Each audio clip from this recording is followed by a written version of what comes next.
चलिए पहले पढ़ लेते हैं पूरा, ठीक है। आज का जो हमारा टॉपिक है वो एंजाइम का अगला लेक्चर है, जिसमें हम डिस्कस करने वाले हैं factors affecting the rate of enzyme action. कि एंजाइम एक्शन जो है वो कौन कौन से फैक्टर्स जो हैं वो अफेक्ट करेंगे। तो इसमें ये जो है वो नंबर 1 एंजाइम कंसंट्रेशन है, जो एंजाइम के रेट ऑफ रिएक्शन पर अफेक्ट करती है। नंबर 2 सबस्ट्रेट कंसंट्रेशन है। नंबर 3 उसका टेम्परेचर है। और नंबर 4 जो है उसकी पीएच वैल्यू है। तो इसको अब हम वन बाय वन जो है वो डिटेल से देखते हैं। तो सबसे पहले हमारे पास है जी एंजाइम कंसंट्रेशन, कि एंजाइम की कंसंट्रेशन जो है वो किस तरह अफेक्ट करती है इसके ऊपर। तो rate of reaction depends directly on the amount of enzyme present at a specific time at unlimited substrate concentration। यानी अगर हमारे पास जो है वो बहुत ज्यादा सबस्ट्रेट होते हैं,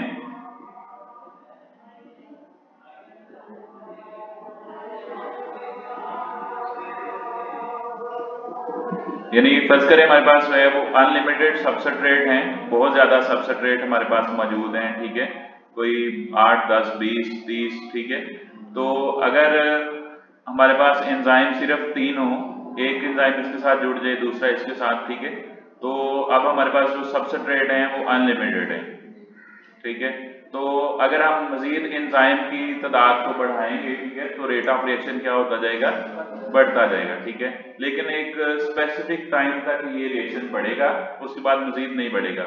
जैसे अभी ये एंजाइम सबस्ट्रेट जो है वो पूरे हो चुके हैं, तो अब अगर हम एंजाइम को बढ़ाएंगे तो क्या रेट ऑफ रिएक्शन पे कोई इफेक्ट पड़ेगा, नहीं पड़ेगा, ठीक है, क्योंकि सारे सबस्ट्रेट जो थे, जितने सबस्ट्रेट थे वो सारे के सारे एंजाइम के साथ कंबाइन हो चुके हैं। अब रेट ऑफ रिएक्शन जो है वो हमारा कांस्टेंट हो जाएगा, ठीक है। यहाँ पे बता रहा है कि the amount of enzyme is increased by 2-fold the reaction is doubled. यानी फर्ज करें आपके पास पहले 2 एंजाइम थे, ठीक है, तो आपने डबल कर दिए तो रिएक्शन रेट क्या हो जाएगा, उसका डबल हो जाएगा। लेकिन वो यहाँ पे वही बताया उसने कि वो एक मखसूस कंसंट्रेशन था, क्योंकि वो सारी एक्टिव साइट जब तक बिजी नहीं होगी, ठीक है, तब तक रिएक्शन का रेट बढ़ता रहेगा। और जब सारी बिजी हो जाएंगी उसके बाद अगर आप मजीद एंजाइम के कंसंट्रेशन बढ़ाते हैं तो मजीद सबस्ट्रेट उसको नहीं मिलेंगे। जब मजीद उसको सबस्ट्रेट नहीं मिलेंगे तो रेट ऑफ रिएक्शन कांस्टेंट हो जाएगा, ठीक है। आगे ये हमारे पास डायग्राम है, इसमें उसने एक्सप्लेन किया हुआ है कि किस तरह हम अब ये देखें कि ये एक जो है वो अगर आप देखें यहाँ से तो ये जा रही है लाइन ऊपर को, ठीक है, रेट ऑफ रिएक्शन बढ़ता जा रहा है जैसे जैसे आपने ये सबस्ट्रेट कंसंट्रेशन है ना उसकी, ठीक है। तो आप यहाँ पर एंजाइम को जब बढ़ाएंगे तो रेट ऑफ रिएक्शन क्या होता जाएगा, बढ़ता जाएगा, लेकिन एक मखसूस मुकाम है। जब वहां तक पहुंचेंगे तो उसके बाद अगर आप मजीद एंजाइम बढ़ाएंगे, ठीक है, तो रेट ऑफ रिएक्शन कांस्टेंट ही रहेगा, ठीक है, क्योंकि आप मजीद उसको सबस्ट्रेट नहीं मिल रहे ना कन्वर्ट होने के लिए, इसलिए। इसी तरह सबस्ट्रेट का है कि अगर आपके पास अनलिमिटेड एंजाइम्स मौजूद हैं, ठीक है, तो आप सबस्ट्रेट की कंसंट्रेशन को बढ़ाते जाएंगे तो वो भी रेट ऑफ रिएक्शन एक मखसूस मुकाम तक जो है वो बढ़ेगा, उसके बाद वो नहीं बढ़ेगा, ठीक है, कांस्टेंट रेट पर आ जाएगा। सबस्ट्रेट कंसंट्रेशन का भी सेम है, उसी तरह है जैसे एंजाइम कंसंट्रेशन का, ठीक है।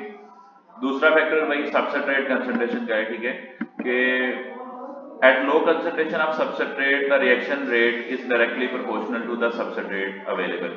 यानी जितने सबस्ट्रेट अवेलेबल हैं उसके लिहाज से उसका रेट जो है उसके डायरेक्टली प्रोपोर्शनल है, ठीक है। लेकिन कब, अगर आपकी एंजाइम की कंसंट्रेशन बहुत ज्यादा है आपके पास, ठीक है। If the enzyme concentration is kept constant and the amount of substrate is increased, क्या आप क्या कर रहे हैं, सबस्ट्रेट की कंसंट्रेशन को इंक्रीज कर रहे हैं, तो एक मखसूस मुकाम तक क्या होगा कि आपका जो रेट है, रेट ऑफ रिएक्शन है, वो ज्यादा से ज्यादा होता जाएगा, लेकिन उसके बाद क्या होगा, वो कांस्टेंट हो जाएगा। This is because at the high substrate level all the active site of the enzyme are occupied. कि मतलब जितने भी एंजाइम थे उन सब के साथ क्या हुआ है कि जितने भी सबस्ट्रेट आपने डाले थे उसके अंदर, ठीक है, तो वो सारे के साथ आगे जुड़ गए हैं, और इस वजह से अब रिएक्शन का रेट बढ़ रहा था, लेकिन मजीद अब वो नहीं बढ़ेगा, ठीक है। नंबर थर्ड फैक्टर जो है वो हमारे पास उसका टेम्परेचर का है, ठीक है। The rate of enzyme controlled reaction में increase with increase in temperature, कि अगर आप टेम्परेचर इंक्रीज करेंगे, ठीक है, तो क्या होगा, रेट ऑफ रिएक्शन इंक्रीज करेगा, ठीक है, लेकिन एक मखसूस मुकाम तक ये भी इंक्रीज करेगा, ठीक है। ये जैसे all enzyme can work at there maximum rate at a specific temperature, कि हर एंजाइम क्या करता है, एक मखसूस टेम्परेचर पर अपना मैक्सिमम काम करता है। क्या बताया उसमें उसने कि हर एंजाइम जो होता है वो मैक्सिमम काम करता है एक मखसूस टेम्परेचर पर, और उस टेम्परेचर को हमने एक खास नाम दिया है। क्या नाम दिया है? Optimum temperature. समझ आ गई? ऑप्टिमम टेम्परेचर वो टेम्परेचर होता है जिस पर कोई भी एंजाइम अपना मैक्सिमम वर्क करता है, ठीक है, उसको हम ऑप्टिमम टेम्परेचर कहते हैं, ठीक है। हमारी बॉडी का जो टेम्परेचर है वो कितना होता है? 37 डिग्री। लिहाजा हमारी बॉडी में जितने एंजाइम काम करते हैं वो ज्यादातर एंजाइम जो है वो 37 डिग्री सेल्सियस पर मैक्सिमम वर्क कर रहे होते हैं। अब ये डायग्राम उसमें उसने बताया, ये देखें, ये अगर आपके पास एक रेट ऑफ रिएक्शन है, ठीक है, तो वो इंक्रीज करेगा कैसे?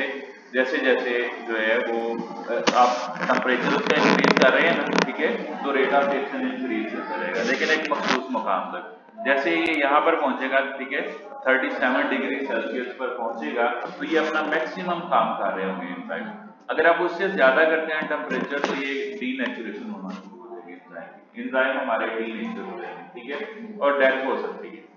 समझ आ गई इसकी? डीनेचर मतलब उसकी स्ट्रक्चर जो है वो ग्लोबुलर प्रोटीन्स होती है ना एंजाइम, ठीक है, उनकी जो अमीनो एसिड की सीक्वेंस है वो खराब हो जाएगी, और जब एंजाइम काम नहीं करेंगे, ठीक है, तो फिर वो डीनेचर हो जाएंगे, यानी उनकी शक्ल तब्दील हो जाएगी, शक्ल बिगड़ जाएगी, उनकी शेप बिगड़ जाएगी, ठीक है। समझ आ गई इसकी? तो ये हमारा 37 डिग्री सेल्सियस जो है वो हमारा ऑप्टिमम टेम्परेचर है। यहाँ पर हमारे एंजाइम जो होते हैं वो मैक्सिमम काम कर रहे होते हैं। समझ आ गई है इस बात की? अच्छा जी, आगे हमारे पास जो इसका चौथा फैक्टर है वो है पीएच वैल्यू, ठीक है। अब हम देखेंगे कि पीएच वैल्यू किस तरह काम करती है, ठीक है। तो हमारे जो एंजाइम्स हैं, हर एंजाइम जो है वो एक मखसूस पीएच रेंज में काम करना पसंद करता है, ठीक है, और वो जिस रेंज में या जिस पीएच पे काम करता है उसको ऑप्टिमम पीएच कहते हैं। जैसे उधर ऑप्टिमम टेम्परेचर था, यहाँ पे क्या है? ऑप्टिमम पीएच है। A slight change in pH can change the ionization of amino acids। अब आपको पता है कि प्रोटीन के बने हुए होते हैं, तो पिछले चैप्टर में आपने पढ़ा था कि प्रोटीन जो है वो अमीनो एसिड की बनी होती है, ठीक है।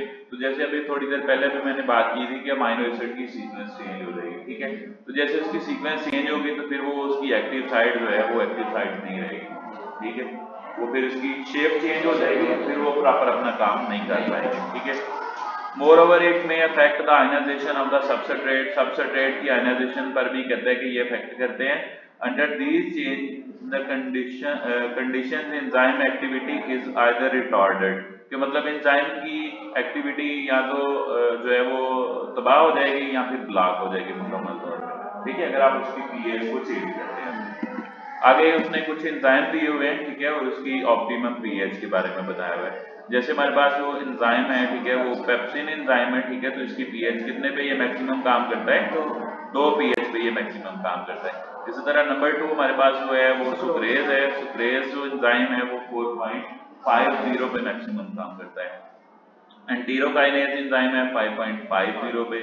स्लाइवरी माइलेज है जो हमारे स्लाइवा में होगा एंजाइम, ठीक है, 6.80 पे ये काम करता है। कैटालेज एंजाइम जो है ये 7.6 ये हमारे होगा, इसमें इंटेस्टाइन में होगा, ठीक है। कीमोट्रिप्सिन एंजाइम है, इसकी ये भी उधर ही होगा, 7 से 9 इसकी पीएच होती है। पैंक्रियाटिक लाइपेज है, ठीक है, ये पैंक्रियाज इस एंजाइम को खारिज करता है, ठीक है, और ये 9 इसकी पीएच होगी, और उसके बाद आर्जिनेज है, ये 9.7 पे अपना मैक्सिमम काम करता है, ठीक है। आज के लिए इतना ही, इंशाल्लाह फिर मुलाकात होगी।